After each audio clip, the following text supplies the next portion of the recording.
50-some points they lost by this chair. We had fun seeing it. I'm sure I could have spoiled when someone said that. Probably Lakers are no, they just like the same. Tripping Laker guy. I don't like the thing. I'm guessing fair weather. Typical fair weather guy.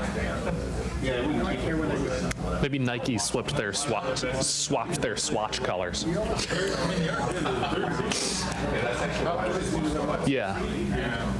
It was supposed to be red, but it came out salmon. I've never looked at these shirts.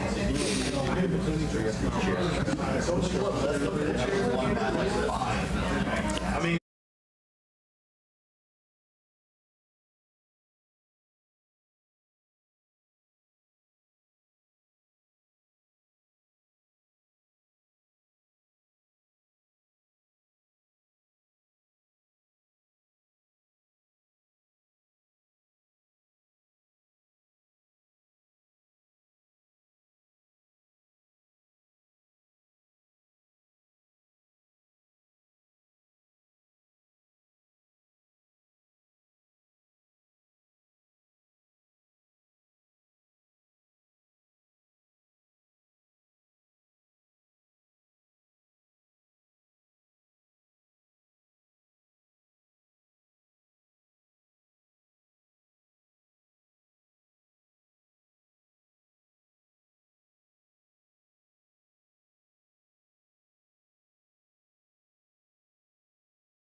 for retired people. So it's not me.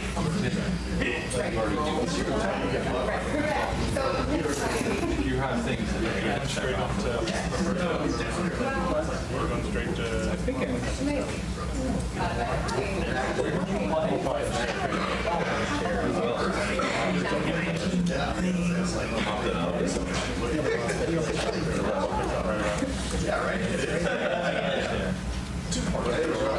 Two-part.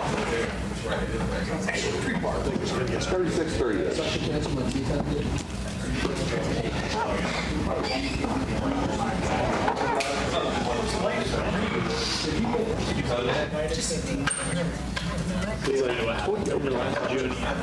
My dad only gets about 2 days every year, so I've never I went to that and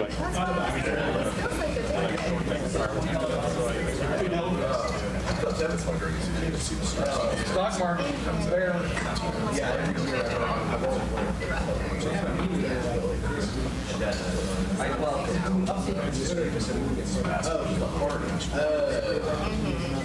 I'm pretty sure.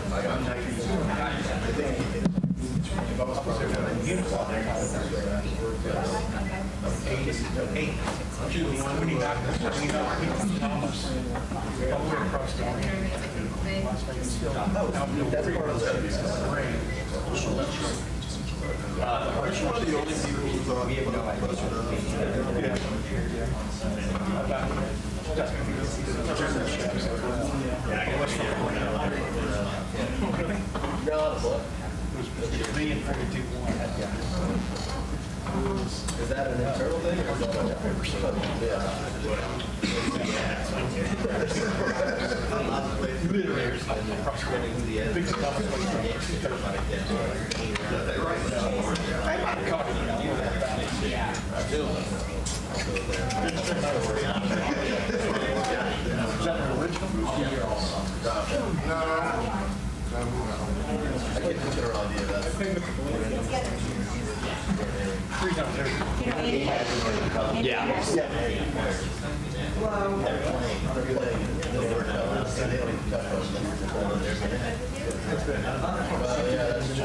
Oh, yeah.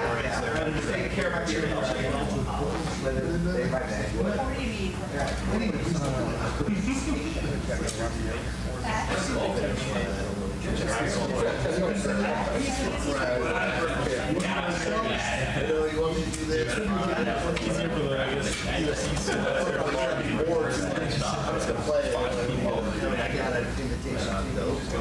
Oh, really? Yeah.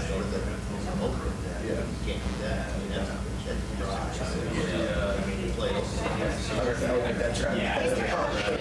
Oh, it does go out. I just struck it.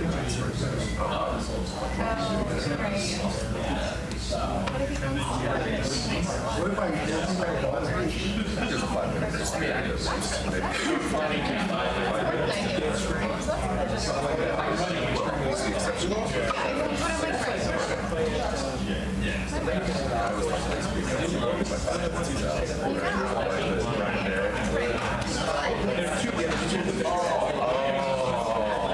Head fake from the SID.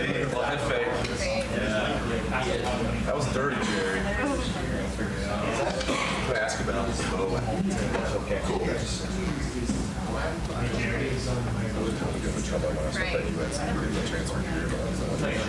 I thought you don't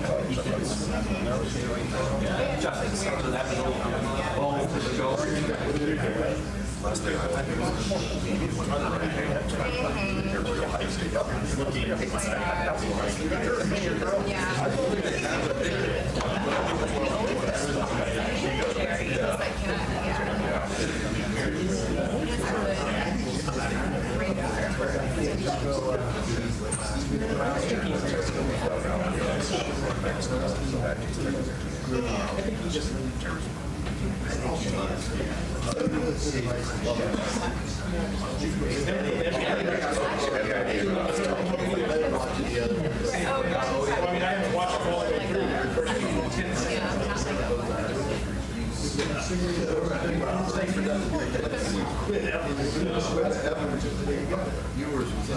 We were just talking about that would have been interesting.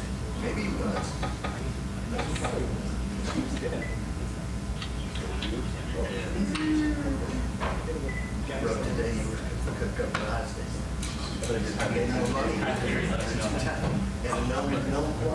thought about Stephen was wrong about viewers being a misevaluation. I thought about saying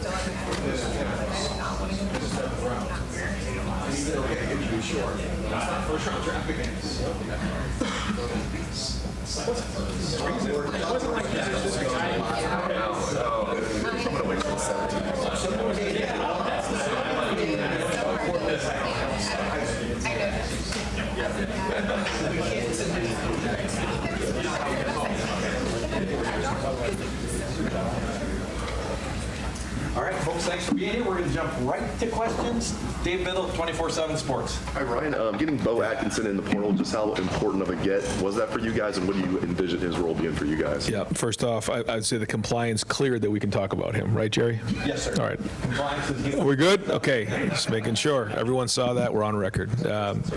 Very excited about adding Bo. Had an opportunity to spend time with he and his family on their visit. You guys have seen some of the film. We think that it's a great addition to the room. Somebody who has experience, has some real size, and he's excited about being at Ohio State. Great parents. Mom is actually from New Hampshire, where I'm from, so there was a connection there. Both parents went to UConn, but Bo made it very clear that he wanted to play at the highest level. Hit it off with Larry, which Coach Patricia, and so I think it'll be a great addition to our room as we head into the summer. Are you guys actively looking for a D tackle in the portal, and how's that going? We have, but we wanted to make sure that when we bring somebody in, it has to be an upgrade to what we have, and so we're not just going to do it to do it. I think that we have looked, and we're going to continue to look, but we're not just going to bring in someone just to do that, and so we'll continue to evaluate that. Austin Ward, Rivals. Ryan, when you look back at the film from the quarterbacks in the spring game, I know it's just 1 of 15 and it starts over in August, but did the mixed bag to the negative get better as camp went on and finished there? Yes, I think so. It was very generic looks, but I thought Lincoln missed a couple early, but then got into a rhythm. But other than that part of it, I thought both Lincoln and Julian handled the environment well. I thought they handled the huddle well. I thought they handled everything about that well. That was a step in the right direction. We all know that, again, the looks were very generic and those type of things, but you still got to execute them. So I thought that was good. I think there has been progress made. I think the next couple months, those guys coming in here and continue to get stronger and faster and getting on the film. Now they have cut-ups that they can watch to grow from. And then, as we all know, the summer will be huge. So, I'm encouraged with what we saw coming out. You can see the talent with Tavian. He just needs more experience, needs more at-bats. And the more he does that, the more he'll be in the mix. But right now, it's a two-horse race. Stefan Kreisny, Cleveland.com. Ryan, you guys didn't lose any scholarship players in this spring portal window, but you did have a few walk-ons leave. How much of that is because of the potential of the roster limits and things of that nature? And I guess how tough is it to do that? Yeah, it's tough because you hear about the 105 and you have to have real honest conversations with young men about whether they'll be guaranteed a spot or not. Then you hear that maybe there won't be a 105, and we're having these conversations in real time. And what I don't want to do is look a guy in the eye and say, sorry, we don't have a roster spot for you, right before the season, when I haven't at least had the opportunity for them to just get in the portal and check out what their options are. And so, we were just being transparent in those situations, because these guys, whether they're a scholarship player or a walk-on player, they still put as much work in. And so I just felt like that was the right thing to do in a time where we don't really know for sure how it's going to shake out. Marcus Hartman, Dayton Daily News. I was wondering, kind of along the same lines with talking about Atkinson, what was the final evaluation of CJ Hicks after the spring that he had? And I guess sort of, what does it say about him that he's still here? Yeah. Well, somebody who loves being a Buckeye. He works, really, really hard every day. Puts in extra work. He was even in there just when I walked in here. He was out there getting some extra work on his own. He wants it, but I think he's made the transition well. When you make the transition from off the ball to on the ball, and you watch Sonny transfer from being at the third level to the second level. When you make that transition from being on the second level to on the ball, things change, and I was remarkable to me how quickly Sonny made that transition. I'm hoping CJ can do the same thing, but it does take time. As opposed to being off the ball and running to the ball, you're constantly engaged in blocks or looking to avoid them. He did a really good job in the pass game. He's growing in the run game, learning how to set the edge and get off of blocks. But we're encouraged with what we see. But again, it's going to have to be a big summer for him. And I know he and Mick and Larry are talking about exactly what the right weight should be for him to carry, knowing that he's going to be on the line. Dylan Davis, Delaware Gazette. After the spring, when you give these players their directive for what they have to get better at this summer, what were those things for Julie and Lincoln? Like, what were the specific things? Like, hey, you need to do this better if you're going to take a step forward in this race and come fall. Yeah, I won't get into all the things technically, but each guy has something like, okay, throwing wise, some things they want to get better at, and so they'll go out there and work on those things, and we try to help as much as we can in terms of those improvements, but then also is just the overall understanding of the offense. When you have the cut-ups to watch, and you actually see yourself doing it as opposed to Will doing it or CJ, or, we have years of cut-ups of the same plays over and over again. You can see Dwayne running it or, Justin Fields running it. But when it's actually you doing it, it looks and feels different. So, the technical parts I won't get into, but for all three of them, it's really about understanding the offense better, understanding protections, understanding the route structures, how the ball has to come out, third down, red zone, understanding of the entire offense. We put a good amount in, but there's still a lot that we haven't put in, so we need to continue to dive into that. Ultimately, they will be evaluated on how they make their routine plays routinely, and then how they do on third down, red zone, and 2-minute. And you've heard me say that before, but that's it. And each guy has a different skill set, and so we've done that before, where we've adapted based on who we have, and we'll do that this year. But it's going to be exciting because we have some really good weapons coming out of the spring. We feel like maybe even a little bit different than we've had in the past. So fired up about that, and fired up about where this offense can go. And I have to make sure I remind myself that the idea of the spring, again, you've heard me talk about this, is to get individual players better. And then as we come out of the spring, figuring out what this looks like as an offense and as a defense schematically. So that's what we're all involved with right now. Coaches are on the road recruiting, but it's also part of that. The guys in the building right now, we're starting to put that together as we head into June. For Tavian, when it's experience, it's when you get back, he just has to get experience. Is there any way to simulate that this summer? What you can do to get that? Man, I try so many of those different things, and this is a long conversation, but even having a son who's now a sophomore and who's a quarterback, you just realize that if you play basketball, baseball, lacrosse, all these other sports, you constantly play games. You could play 5 basketball games on a weekend. You could play, I don't know how many lacrosse games they play, but they play a lot. Soccer, my daughters, they play all these soccer games. How often are you actually playing 11-on-11 football and playing the quarterback position? And I think that's why you see so much back and forth, confusion, it's just not very much a science, even when you get to the NFL and the draft process, because these guys haven't played a lot of football. And so you don't know where they are. You don't know always how to compare where they've played to where they need to play, the types of throws that need to be made. So I think about this a lot.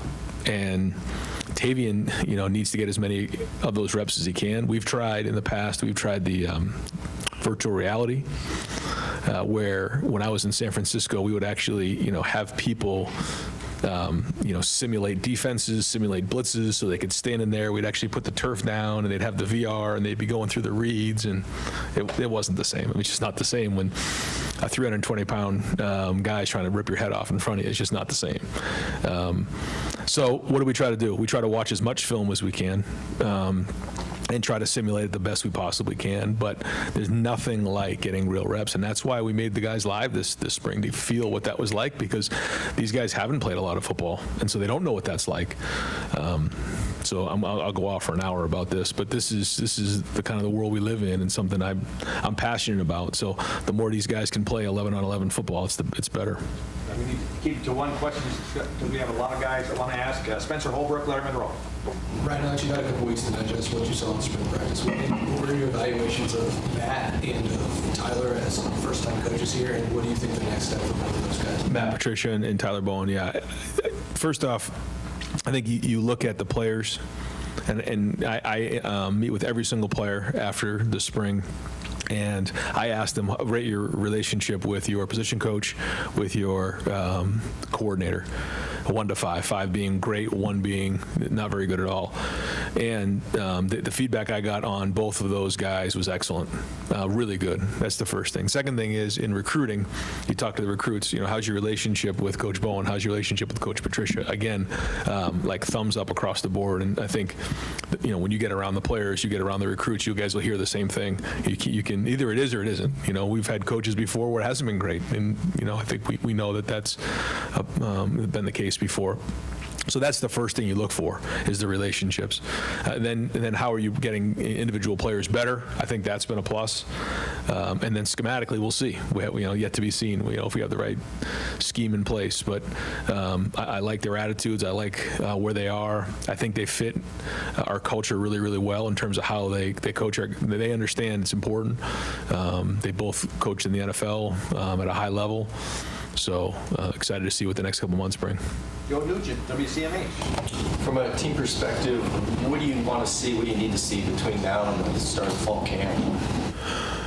Well, we have these different phases. Right now, I'd like to see these guys get out of here and get away from football for a little bit.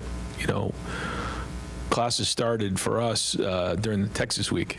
So if that gives you any idea of how much break they got. So we got right into winter workouts, right into spring practice. They did have a little bit of a break for spring break, but these guys need to get around their families a little bit and get away from football. But then once classes start up again, we got to go. We got to have a great summer. Everybody knows what they need to do this summer in terms of with Coach Mick in the weight room, in terms of getting better individually as players. And then, once August hits, it's got to be a great camp, as we know, because of our first opponent. So that's going to get ramped up real quick. So we need a great summer, and that's obviously a big part of that's in the weight room. You guys have heard me talk about guys being gold or being Iron Buckeyes. There's a reason why Jeremiah Smith was the first Iron Buckeye ever as a freshman. He saw what happened, right? So there's a correlation to the summer that they have and how they play on the field, and they know that. They bought in. I think that's really important. Our guys do understand how important what goes on in the summer, what goes on in the weight room, impacts on the field. So that part of it, and then Mick will do a good job of creating conflict and then figuring out who the leaders are. That'll be big, and then having that synergy within the team.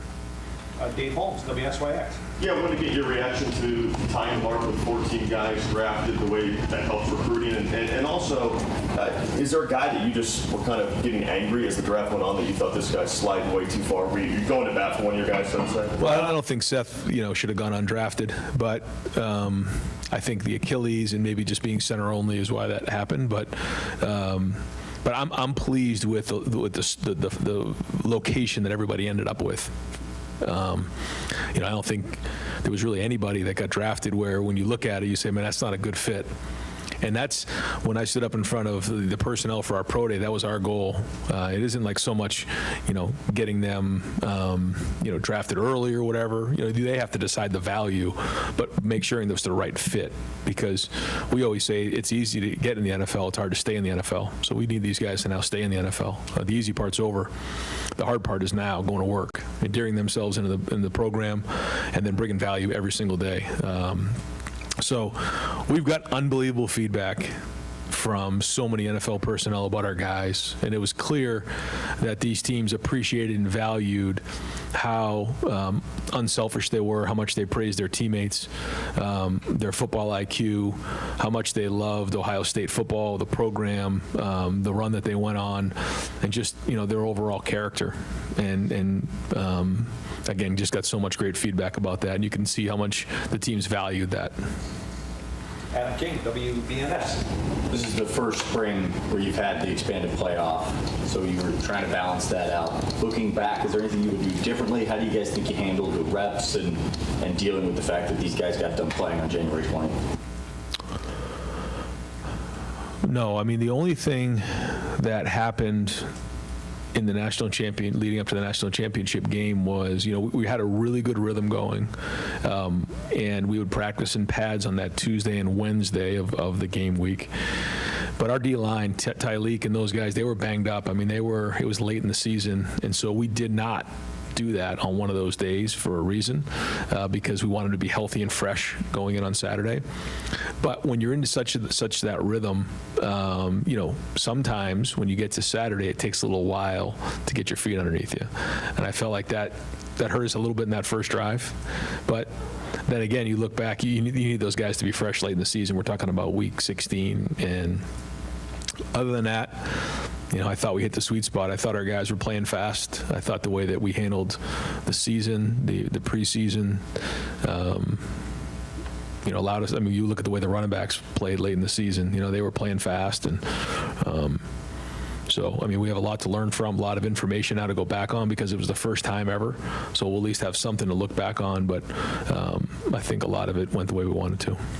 Rob Baller, Columbus Dispatch. Yeah, Ryan, setting X's and O's aside for a second, I think you said earlier you had something different or special in mind, maybe a book you were going to have guys read. I don't know if you'd had a chance to get that to them, and what are you trying to achieve with that kind of thing? Yeah, so they still don't know that yet because it's going to be when they come back, so I won't say the name of the book yet, but the idea of the book is that guys who were not in leadership roles the year before need to now carry the water. So that's important, and I think it's different when you're actually in that role as a leader.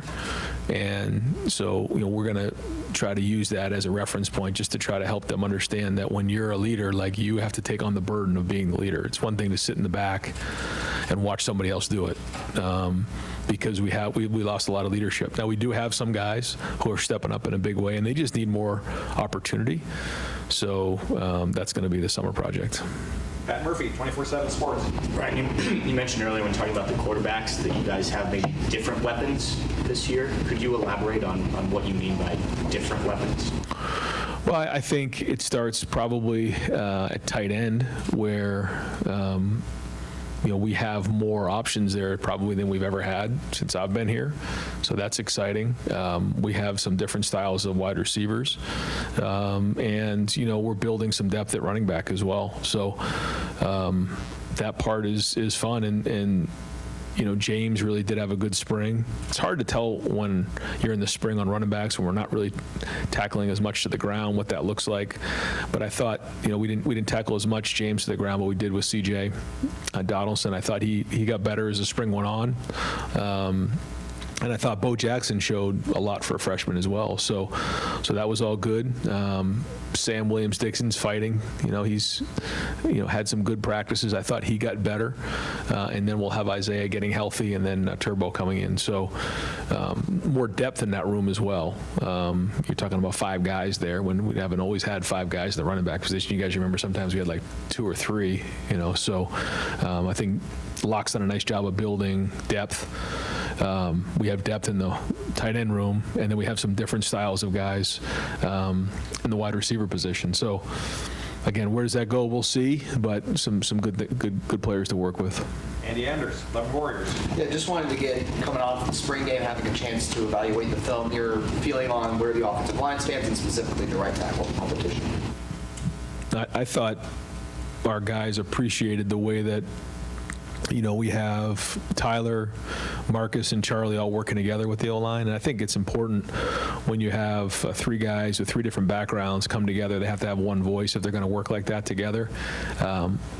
Again, in the post-spring meetings, asking all the offensive linemen what they thought, and it was unanimous, like excellent. They loved it. So that was great. So I feel like they got better this spring. I feel like they're getting coached well. They made improvements across the board. The idea of playing a primary position and then a secondary position has been really good. I thought Austin did a nice job moving around. I think he really took a big step for us. And so, I don't think we're in a position to really get into like who's starting and who isn't. But he really, and at what positions. Austin Sayrell is going to be a starter for us. He's an excellent player and really had a good spring for us. And we can talk about them as we get closer to preseason. But at right tackle, Phil Daniels, I thought got better from practice 1 all the way to the end. And that's an example of somebody who's, playing against Kenyatta Jackson and Caden Curry and CJ Hicks every day in practice. He just continually got better, especially in his pass protection. So big summer for him as well. But I thought Tegra, Carson, Luke, Ethan got better. I mean, Josh Padilla got better. There's a lot of guys there that I felt like were really improving on a day-to-day basis. So, I feel like, sometimes you look at it and you're like, okay, if Tyleek and Ty were in there, what would that look like? So you have to compare that part of it, on each side. I think the defensive line did win some battles in there, but I would say overall, the offensive line probably won more than they lost over the spring, and so that's a big emphasis going into the summer is, with that D-line is shoring up that depth and making sure those guys are playing at a high level. So sometimes, again, in the spring, you're not sure, where to give the credit or the blame, but I thought they competed overall and got better. All right, Nick Walker, Letterman Row. Ryan, you mentioned coaches being on the road earlier. How pivotal is this time when we're recruiting with the evaluation period leading into the spring camps and just what you guys are able to work on? Yeah, I think we have to do a better job now than ever of evaluating. I think maybe in the past we've selected, quite honestly, but we got to evaluate now more than ever because of the way things are structured. So this is a very important time for our staff. We've got to get out there and make sure that we're evaluating these guys at a high level to come in and play all types of different roles. You may have a guy who's coming in to make an impact day 1, and you may have a guy that's coming in to be a developmental guy that maybe we're expecting to see on the field in year 2 or 3. All just as important, just like when you're in the NFL draft and you're drafting a guy in the 6th and 7th round, those are important decisions when you're bringing in undrafted free agents. So we all know that we got to hit on the first rounders, but then there's all these other guys along the way, and so that's kind of how we're looking at it. It's becoming more and more like the NFL. So evaluations are critical, and we got to make sure we're on point with that. Joey Kaufman, Columbus Dispatch. And the fact that you didn't lose a scholarship player in the transfer portal window this spring, just what allowed you to kind of retain the roster at a time when that's not a guarantee, and just what you made that ultimately in? Yeah, I thought it was, it says a lot about our team. I think stability is very, very important, and it's always important to be transparent in recruiting, but now more than ever, what you say you're going to do, which is your character, what you say you're going to do, you have to back up. And I think, we've done that. And the other part of it is when we recruit guys now, like we want guys who want to be at Ohio State. If we have to talk you into coming to Ohio State, if money's the first thing you're looking for, this isn't the right place for you. And if people choose Ohio State because they want to come to Ohio State, they're more likely to stay. And so that's just a philosophy that we've had here, for a long time, but now more than ever because of the way things are. And I think, guys enjoy being at Ohio State. They like being here.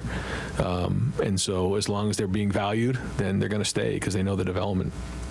Tony Girdman, Buckeye Hub. sounds like the judge in the House case isn't going to approve the 105, so you guys should have more players. How will you, are you guys talking about that? How are you planning on filling that out? And what kind of scholarship number are you looking at right now? And is that coming from Ross? How do you put that together? Yep. Yeah. So we're looking at, increasing it to 90. That's, what the conversations have been. And then, like you said, it's difficult when, you think it's going to be a 105 and now they're saying maybe it won't go to 105, but if it does, we better make sure we can pivot quickly. So we'll operate, if the 105 cap isn't put into play, we'll operate right around 120, 121 like we've been. So yeah, those are kind of the parameters that we're working with right now, knowing we might have to pivot quickly, which I know is tough for a lot of those guys who are on the fence. So that's kind of why we wanted to make sure we were transparent. Again, but this is kind of the way it is in college football right now. You got to be able to adapt quickly and move on the run. And the easy thing to do is throw up your hands and get frustrated, but we'll just adapt and try to communicate well and make sure we have everything we need. Dan Hope, 11 Warriors. You were asked about Bo, you were asked about CJ. Obviously, you also have Kenyatta and Caden coming back, and you added Logan George. How do you feel like all 5 of those guys can kind of coexist in that edge rotation? Yeah, I think we've always done that, and we've always rolled guys. I even think when I first got here in like 17, we had all those guys, Taekwon. I mean, it was just, Bosa, we used to roll those guys, and the more we can do that, especially with the length of the season, we're going to need to do that. I'm sure, Larry wants to be able to do that. So that'll be important. And I also think, there are different, skill sets of those guys that we can try to be creative. And that's one of the reasons why Matt's here, is to, find out what they do best and then get them on the field and do that. And I think that's exciting as we head into the summer to figure out what that looks like. Just like on offense, you try to put the guys in the right position to be successful. It's our job to do that now because numbers-wise, when you look at the guys on the defensive line, I think we're now at like 18. So that's a big number. So we got plenty of guys to work with. So now we got to figure out what they can do well, and that's coaching. Stephen Means, Cleveland.com. You've had years where you started with a non-power 4 opponent. You're talking about how the Texas game is. You've also had years where you started with a top 5 opponent. Does that at all change, I guess, the sense of urgency of how quickly you guys want to get things done when you're not starting with a let's see what we find out game? You're starting with essentially a playoff game in August. Yeah, I don't think there's any question. Yeah. I had a chance when I took my son down to Clemson, and I spent all the time with Dabo last year. They were opening up with Georgia, and they were just talking about how different that preparation is. That preparation for that game starts in June, and then it goes into July, and then August you're cracking pads because you got to be ready to go in that first game. That's just how it goes. So it does certainly start the preparation earlier. Everything's ramped up sooner. And, you can tell. I mean, I've been talking about it now since, we started spring ball, because you just know. So, especially when you have some new guys, new faces, they got to be ready. And it's the job for the coaches and the leaders to make sure that urgency is in place. Does it make you want to pick a starting quarterback quicker? No, because you still have to have the focus on the long term. This is a long season. But that being said, we're going to do everything we can to make sure we have the right person in that place to go win that first game, and then we'll go from there. Got time for a couple more. Bill Rabinowitz, Columbus Dispatch. I'm pretty sure you're not going to tip your hand even if you know it, but in your mind, do you have a front runner at quarterback? No. It's completely 50-50. This is the first time that you had this situation. You had Kyle and Devin a couple years ago, and they kind of went back and forth. Yeah, that's probably the closest one. Yeah, we'll kind of see. I felt like Lincoln going into the spring game was a little bit ahead of Julian, and then I thought if you just watched the game, Julian probably performed a little bit better than Lincoln during the spring game. And here we are, so gone back through, watched the spring practices, look at the grades, they're very similar. So we'll take it into the summer, and we'll let them play. The more you play, the more these things find a way to work themselves out. So who knows? Who knows how it's going to shake? My guess is they're going to need each other. We're going to need Tavian to come as well. He's got to be able to help. It's going to be a long season. And we're not talking about, someone like Will, who's, a fifth-year senior, who's, 22, 23 years old, who's just been around, that was a long run he went on, so we need depth in that room. Final questions, Tim May. I'm going to guess War and Peace. Is that the book? You're going to have these guys? No, not War and Peace. It's a long one. I'm sorry. I didn't mean to be funny. Or not funny. Where did you see Julian improve the most from beginning of spring to the end? What caught your eye just specifically about him and his game? Because like you said, in the spring game, he seemed to really sort of come alive. I mean, I know things are generic and stuff, but... I think for Julian, he just has to go play, and the more he's in those roles, the more he can let his competitive nature come to the surface. And I don't know if that answered your question, but that's to me where he has to just be the most competitive guy on the field. And when you know what you're doing and you have experience and you have a comfort level, then all of a sudden those things can come to the forefront. And I think the more comfortable he's getting, the better he's doing that. I felt like he did take a little bit more command in the huddle. I felt like he took more command at the line of scrimmage. Because when I say command, it's coming off of a guy who had tremendous command, and he knows what it looks like.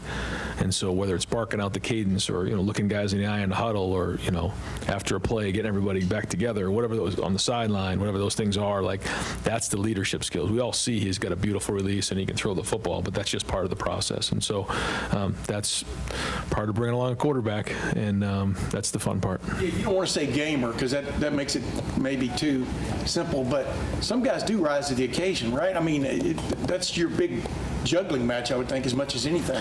So I did this study when I was with the Eagles, when I was with Sam Bradford, and it's called the Roy Hobbs myth, which is really interesting because if you ever watch The Natural, the story of The Natural is that, he hits this home run, breaks the lights, and he's running around the bases. But the true story of Roy Hobbs, if you read it, is nothing like that.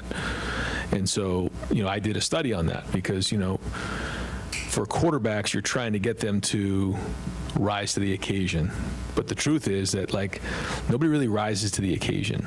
You really fall back on your training. When you look at, Mr. October, Reggie Jackson, he pretty much hit his career average during those moments.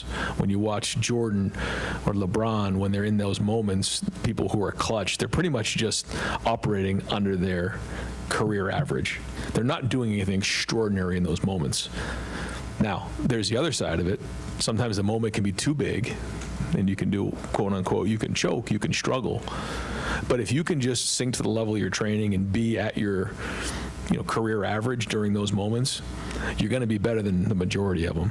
And so I think that's what it comes down to when you're playing a quarterback.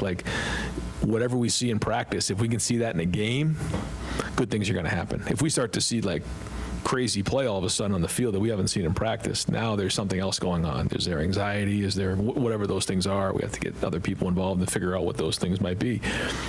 So again, a long answer, but that's it. We just want to see the same things we're seeing in practice on the field during the game, and it's our job as coaches to make practice really hard. And I think the quarterbacks would tell you, I try to make practice almost brutal for them.